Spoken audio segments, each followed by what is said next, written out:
Intéressons-nous aux intentions suprêmes de Dieu envers son peuple.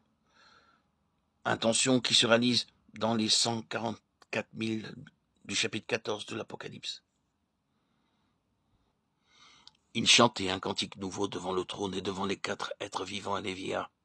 Et personne ne pouvait apprendre de cantique si ce n'est les 144 000 qui avaient été rachetés de la terre. Ce sont ceux qui ne se sont pas souillés avec des femmes, car ils sont vierges, ils suivent l'agneau partout où il va.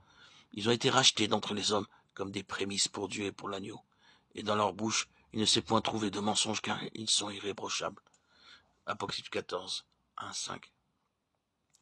La pensée suprême de Dieu consiste à s'acquérir un peuple qui vive le plus près possible de lui, en osmose spirituelle avec lui.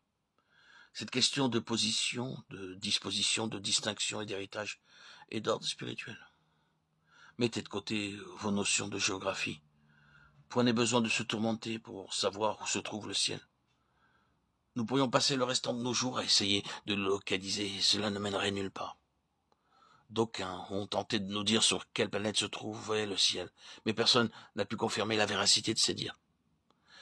Mais voyez-vous, il s'agit de proximité spirituelle. Il serait tout à fait possible. Oui, glorieusement possible, quel que soit l'endroit où nous sommes, de se trouver au ciel, suite à une visite en grâce de l'Éternel, sans pour autant quitter le lieu où nous nous trouvons. Et on s'exclamerait, c'est fantastique, fantastique, merveilleux. Il n'y a rien d'aussi glorieux, d'aussi merveilleux et d'aussi sublime que cela. Peut-être n'avez-vous jamais fait cette expérience? Pourtant, elle est possible.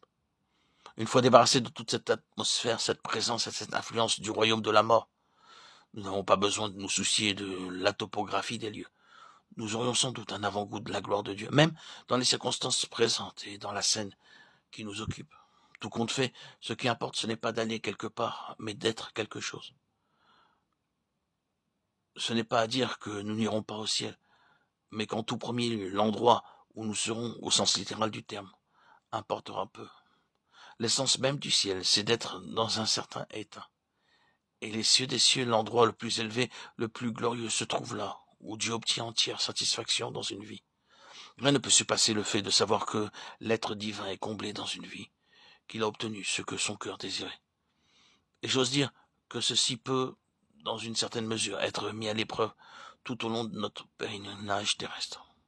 Si vous arrivez à vous et à moi d'avoir des luttes pour que le Seigneur Dieu établisse sa seigneurie ou son autorité dans un domaine qui nous est cher, qui nous tient particulièrement à cœur, qui revêt une grande importance à nos yeux, auquel nous tenons vraiment, quelque chose que nous avons du mal à délaisser et que nous ressortions victorieux de l'épreuve devant le Seigneur, après bien des combats, des conflits, des souffrances et des peines, alors s'installerait non seulement une joie, une paix, une quiétude, mais aussi un tel sentiment de la présence du Seigneur que nous nous en ressentirions quelque chose de glorieux. Dieu a finalement triomphé.